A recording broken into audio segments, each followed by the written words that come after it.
தமிழகம் எங்கும் கிளைகள் கொண்ட Annamalai institute of hotel management and hospital management படிப்பில் சேர்வதற்கான அட்மிஷன் நடைபெறுகிறது.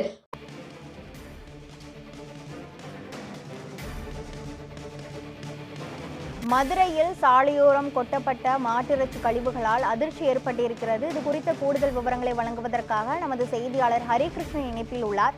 ஹரிகிருஷ்ணன், இந்த சாலையோரங்களில் மாட்டிறைச்சி கொட்டுவது யார்? இது தொடர்பாக அதிகாரிகள் யாரேனும் நடவடிக்கை எடுத்திருக்கிறார்களா? அந்த இடத்தில் ஆய்வு மேற்கொண்டிருக்கிறாரா? மேலும் விவரங்கள் என்ன?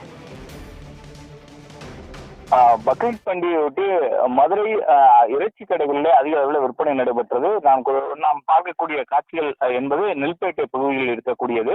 நெல்பேட்டை பகுதியில் மீன் மார்க்கெட், ஆட்டுக்கறி மற்றும் மாட்டுக்கறி என்கிற தனித்தனியாக விற்கப்படுகிறது. இதில் 100க்கும் மேற்பட்ட மாட்டு இறைச்சி கடைகள் இருக்கிறது. அதிலே பக்ரீத் பண்டிகையொட்டி பல்வேறு மாடுகள் வெட்டி விற்பனை செய்யப்பட்டது. இதிலே அந்த மாடுகளுடைய கழிவுகள், விற்பனைக்கு கருவிகள் வைக்கப்பட்ட புகை மீத கழிவுகள் அனைத்துமே அந்த சாலையோரத்திலேயே, கடைகளுக்கு எதிர்ப்புறமாக இருக்கக்கூடிய சாலையோரத்திலேயே கொட்டப்பட்டது. ஒவ்வொரு கடைகளிலிருந்தும் கொட்டப்பட்ட கழிவுகளும் ஒரு டன் கணக்கில் குவியல் போல் காணப்பட்டது. இதனைத் தொடர்ந்து மாநகராட்சி அதிகாரிகள் தகவல் தெரிவித்து உடனடியாக பொக்லைன் இயந்திரங்கள் வரவழைக்கப்பட்டு, பொக்லைன் இயந்திரங்கள் மூலமாக அந்த மாட்டு இறைச்சி கழிவுகள் அனைத்தும் அள்ளப்பட்டு லாரிகளிலே கொட்டப்பட்டு இங்கிருந்து அது பாதுகாப்பாக அளிப்பதற்காக புறநகர் பகுதிக்கு எடுத்துச் செல்லப்பட்டது. இங்க இருக்கக்கூடிய பகுதி மக்களை பொறுத்தளவுக்கு இந்த பகுதிகளிலே மாட்டு இறைச்சி மற்றும் ஆட்டு இறைச்சி கடைகள் தொடர்ந்து செயல்பட்டு வருகிறது. இங்கு பண்டிகை காலங்களிலே வெட்டப்படுகின்ற அந்த கழிவுகள், அதாவது இறைச்சி கழிவுகளை முறையாக கையாள வேண்டும்.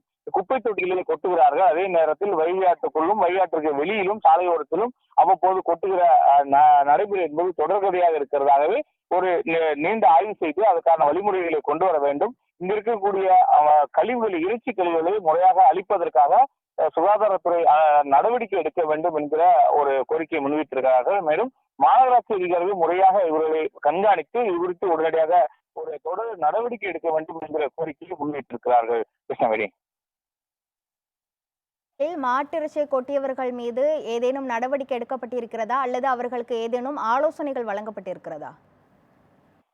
நிச்சயமாக மாநகராட்சி அதிகாரிகள் இது குறித்து ஆய்வு செய்து கொண்டிருக்கிறார்கள். தொடர்ச்சியாக தற்போது புகார் வந்ததன் அடிப்படையிலே இங்கு இருக்கக்கூடிய கழிவுகள் அனைத்தும் பொக்லைன் இயந்திரங்கள் மூலமாக எடுத்து செல்லப்பட்டு இருக்கிறது. வேறொரு பகுதிக்கு அளிப்பதற்காக எடுத்து செல்லப்பட்டு இருக்கிறது. கடை உரிமையாளர்களை வைத்து அந்த நடவடிக்கை மேற்கொள்ளப்பட்டிருப்பதாக முதல்கட்ட தகவல் தெரிவிக்கிறது. இருந்த போதும் அடுத்தடுத்தமாக ஆய்வு செய்து எந்தெந்த கடைகள் இந்த செயலிலே ஈடுபட்டது, யாரெல்லாம் இதற்கு தொடர்பு இருக்கிறது என்பது குறித்து ஆய்வு செய்வார்கள். எந்த கடைக்காரர்கள் இந்த நடவடிக்கையில் ஈடுபட்டார்கள் என்பது குறித்து ஆய்வு செய்து அவர்களுக்கு அபராதம் விதிப்பதற்கான வாய்ப்பு இருப்பதாக தெரிவிக்கப்பட்டு இருக்கிறது. இருந்த போதிலும் தற்போது மாநகராட்சியின் சுகாதார பிரிவு அலுவலர்கள் தொடர்ந்து ஆய்வு செய்து கொண்டிருக்கிறார்கள். ஆய்வுக்கு பின்பு தொடர் நடவடிக்கையாக அவர்களுக்கு விதிக்கப்பட்ட அபராதங்கள் மற்றும் நடவடிக்கைகள் குறித்து செய்தி அறிக்கை வெளியிடப்படும் என்கிற தகவலை தெரிவித்திருக்கிறார்கள். கிருஷ்ணவேணி, மதுரையில் சாலையோரத்தில் மாட்டிறைச்சி கழிவுகளை கொட்டியதால் அந்த பகுதி மக்கள் அதிர்ச்சி அடைந்திருக்கின்றனர். இது குறித்த முழுமையான விவரங்களை வழங்கியதற்கு நன்றி ஹரிகிருஷ்ணன்.